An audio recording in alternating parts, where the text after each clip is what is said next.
Salam pemasyarakatan. Assalamualaikum warahmatullahi wabarakatuh. Izin memperkenalkan diri, Taruna Utama Politeknik Ilmu Pemasyarakatan.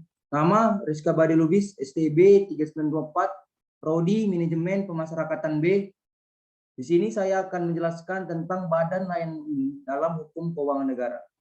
Badan Layanan Umum adalah instansi di lingkungan pemerintah yang dibentuk untuk memberikan pelayanan kepada masyarakat berupa penyediaan barang, jasa yang dijual tanpa mengutamakan mencari keuntungan dan dalam melakukan kegiatannya didasarkan pada prinsip efisiensi dan produktivitas.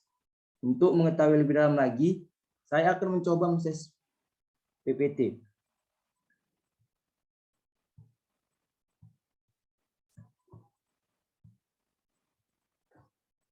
Badan Layanan Umum.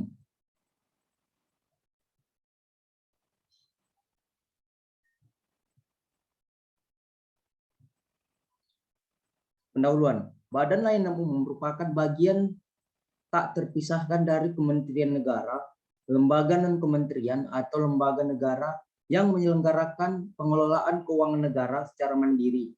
Walaupun pengelolaan keuangan negara dilakukan secara terpisah dengan instansi induknya, tetap harus berpatokan pada ketentuan peraturan perundang-undangan yang berlaku.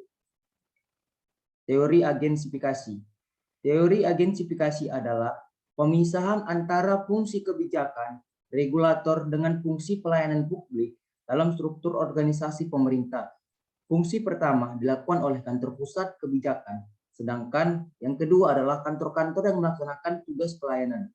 Menurut teori agensifikasi, BLU merupakan agen pemerintah yang memperoleh kewenangan yang lebih luas dalam hal antara lain manajemen organisasi, pengelolaan keuangan, maupun dalam hal pelaporan dan akuntabilitas kinerja. Sesuai teori agensifikasi, pemerintah tidak lagi secara langsung berperan sebagai penyedia barang dan jasa kepada masyarakat, khususnya quasi public goods, namun membentuk agen sebagai operator penyelenggara pelayanan publik yang dalam hal ini diperankan oleh BLU. Dalam hal ini, pemerintah menggunakan agen sebagai penjangan tangan pemerintah yang akan melaksanakan fungsi pemerintah untuk meningkatkan efisiensi dan efektivitas pelayanan publik. Jenis barang dan jasa.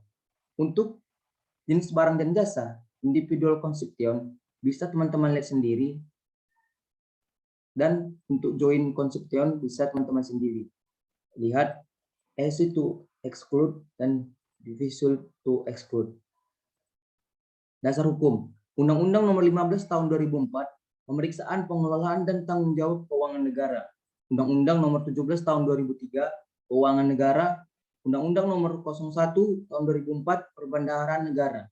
PP, Peraturan Pemerintah.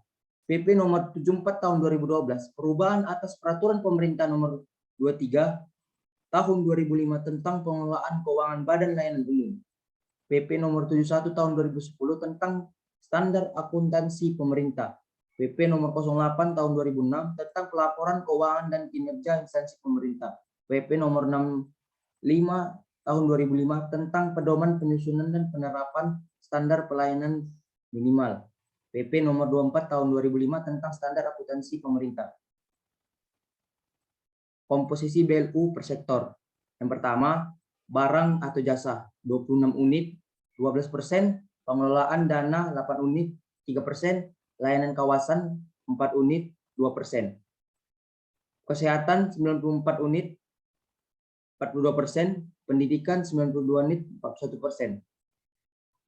Untuk perkembangan Badan Layanan Umum atau BLU, sekarang di Indonesia jumlah BLU dari tahun ke tahun mengalami peningkatan. Begitu juga dengan pendapatan BLU dari tahun ke tahun mengalami peningkatan. Contohnya seperti sebaran beberapa BLU di Indonesia. Contohnya Bangka Belitung, Universitas Negeri Jambi, Rumah Sakit Bayangkara Bengkulu, Balai Pengelola Kereta Api Ringan Sumatera Selatan,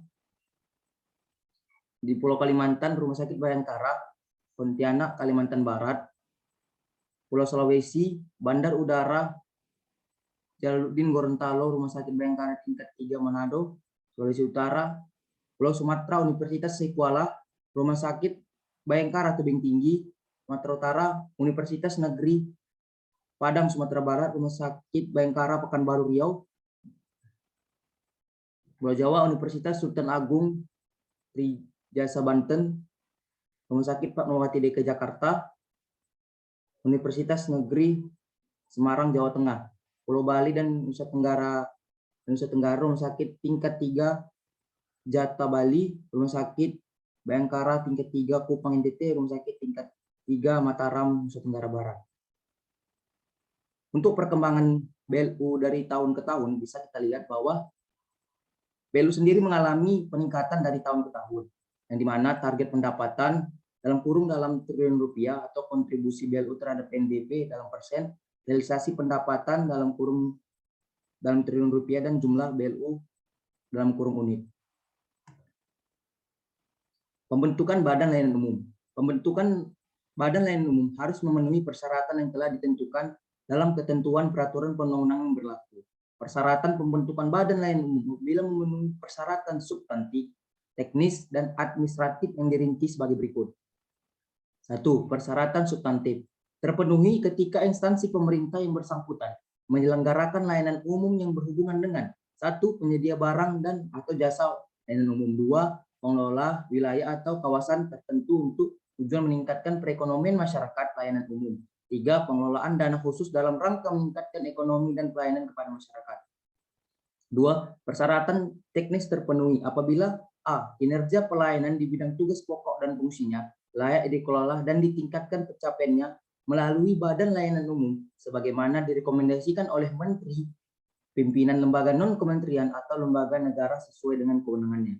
B. Kinerja keuangan satuan instansi yang bersangkutan adalah sehat sebagaimana ditentukan dalam dokumen usulan penetapan Badan Layanan Umum.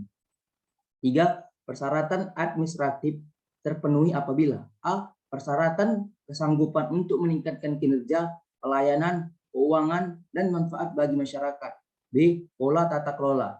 C. Rencana strategis bisnis. D. Laporan keuangan pokok. E. Standar pelayanan minimum. F. Laporan audit terakhir atau pernyataan bersedia untuk diaudit secara independen. Badan Layanan Umum bertahap diberikan fleksibilitas pada batas-batas tertentu berkaitan dengan jumlah dana yang dikelola langsung, pengelolaan barang, pengelolaan hutang, serta perumusan standar, kebijakan sistem, dan prosedur pengelolaan keuangan. Penerapan pola pengelolaan keuangan Badan Layanan Umum berakhir apabila 1. Dicabut oleh Menteri Keuangan, 2. Dicabut oleh Menteri Keuangan berdasarkan usul dari Menteri, pimpinan lembaga non kementerian, atau pimpinan lembaga yang bersangkutan. 3. Berubah statusnya menjadi badan hukum dengan kekayaan negara yang dipisahkan. 4.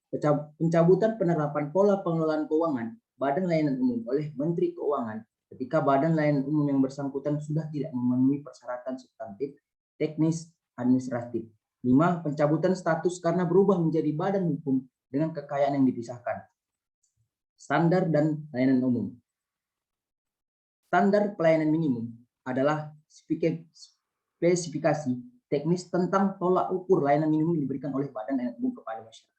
Agar fungsi standar pelayanan dapat mencapai tujuan yang diharapkan, standar layanan Badan Layanan Umum seyogianya memenuhi persyaratan spesifikasi, measurable, attainable, reliable, and timely, yaitu fokus 1. Fokus pada jenis layanan, 2. Dapat diukur, 3. Dapat dicapai, 4. Relevan dan dapat diandalkan, 5. Tepat waktu. Tata kelola kelembagaan, kepegawaian, dan Dewan Pengawas. Tata kelola dalam ruang lingkup tata kelola ini meliputi kelembagaan, kepegawaian, dan Dewan Pengawas. Kelembagaan. Pengelolaan keuangan BLU dapat diterapkan oleh setiap instansi pemerintah yang secara fungsional menyelenggarakan kegiatan yang bersifat operasional. Lanjutan. Kepegawaian pejabat pengelolaan dan pegawai BLU dapat terdiri dari pegawai negeri sipil PNS dan atau tenaga profesional non PNS sesuai dengan kebutuhan BLU. Dewan Pengawas. Dewan Pengawas untuk BLU di lingkungan pemerintah pusat dibentuk untuk keputusan menteri atau pimpinan lembaga atas persetujuan Menteri Keuangan. Satuan kerja yang memperoleh pendapatan dari layanannya dalam porsi signifikan dapat diberikan keluasan dalam mengelola sumber daya untuk meningkatkan pelayanan yang diberikan. Peluang ini secara khusus disediakan bagi satuan kerja pemerintah yang melaksanakan tugas operasional pelayanan publik. Hal ini merupakan upaya pengagendaan aktivitas yang tidak harus dilakukan oleh lembaga birokrasi murni, tetapi oleh instansi pemerintah dengan pengelolaan bisnis, sehingga pemberian layanan kepada masyarakat menjadi lebih efisien dan efektif. Jargon yang dikembangkan dalam BEL adalah let the manager manage.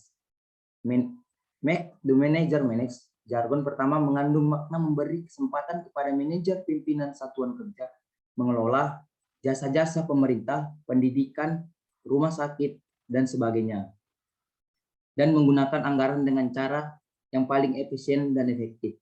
Sedangkan jargon kedua bermakna memastikan bahwa pimpinan satker tersebut telah melakukan pengelolaan dengan efisien dan efektif sehingga menghasilkan kinerja. BLU merupakan implementasi dari enterprising government dan penganggaran berbasis kinerja. Rencana strategis bisnis dan anggaran. BLU menyusun rencana strategis bisnis 5 tahunan dengan mengacu kepada rencana strategis kementerian atau lembaga resentra K atau L. Rencana strategis bisnis merupakan istilah yang pengertiannya sama dengan resentra bagi instansi pemerintah. Lanjutan, rencana bisnis dan anggaran RBA, BLU memuat antara lain kondisi kinerja BLU tahun berjalan, asumsi makro dan mikro, 3 target kinerja, output yang terukur, 4 analisis dan perkiraan biaya per output dan agregat, 5 perkiraan harga dan anggaran atau perkiraan harga dan anggaran, 6 prognosa laporan keuangan. Perintegrasian rencana bisnis dan anggaran dalam RKA-KL.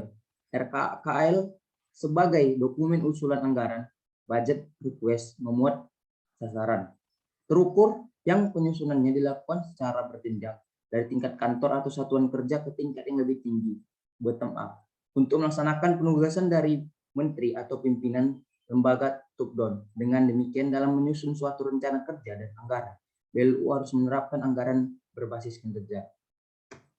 Pelaksanaan anggaran. Pelaksanaan anggaran meliputi pelaksanaan anggaran, pengelolaan PNBP, dan revisi anggaran. Dokumen pelaksanaan anggaran, DIPA BLU sekurang-kurangnya memuat 1. Seluruh pendapatan dan belanja BLU, 2. Proyeksi arus kas, 3. Jumlah dan kualitas barang dan atau jasa yang dihasilkan, 4. Rencana penarikan dana yang bersumber dari APBN, 5. Besaran presentasi ambang batas sebagaimana ditetapkan dalam RBA definitif.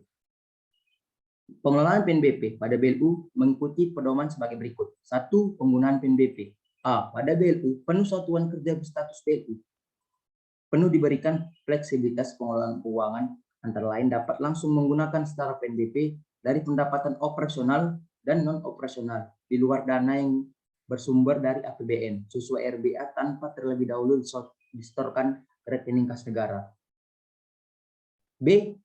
Pada BLU bertahap satker berstatus BLU dapat menggunakan PNBP sebesar presentasi yang telah ditetapkan. Sedangkan PNBP yang dapat digunakan langsung adalah sebesar presentasi yang ditetapkan dalam keputusan Menteri Keuangan tentang penetapan satker yang menerapkan PK BLU yang bersangkutan. 2. Pertanggungjawaban penggunaan PNBP oleh BLU, satker BLU. Mempertanggungjawabkan penggunaan PNBP secara langsung dengan menyampaikan SPM pengesahan kepada KPPN setiap triwulan selambat-lambatnya tanggal 10 setelah akhir triwulan. Yang bersangkutan dengan dilampiri surat pernyataan tanggung jawab SPTJ yang ditandatangani oleh pimpinan BLU. Revisi anggaran. DIPA BLU ataupun RBA definitif apabila diperlukan dapat direvisi. Perubahan atau revisi terhadap DIPA BLU atau RBA definitif dapat dilakukan jika 1. Terdapat perubahan atau pergeseran program atau kegiatan BLU. 2. Terdapat penambahan atau pengurangan anggaran yang berasal dari APBN. 3. Belanja BLU melampaui ambang batas fleksibilitas. 4. Belanja BLU sampai dengan ambang batas fleksibilitas. Mungkin ini saja yang bisa saya sampaikan. Lebih dan kurang saya mohon maaf. Wabillahi taufiq walhidayah. Wassalamualaikum warahmatullahi wabarakatuh.